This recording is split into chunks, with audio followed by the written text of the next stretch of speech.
Kwenye mafunzo leo ya kutoa elimu juu ya namna gani ya PSHS, Public Servant Housing Scheme, kwa upande wa Wizara ya Ardhi na Maendeleo ya Makazi, kuweza kujua, kupata uelewa namna gani wanaweza kupata nyumba hizi kupitia mishahara yao.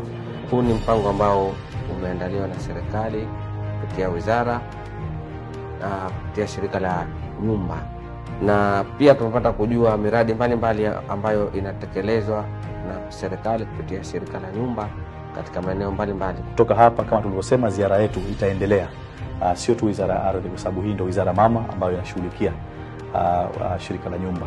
Ndio wetu tunawaomba wafanya kazi waweze kusikiliza vipindi mbalimbali ambavyo vinatolewa kupitia shirika la nyumba, kuweza kujua fursa zinazopatikana katika umiliki wa nyumba kwa watumishi wa serikali.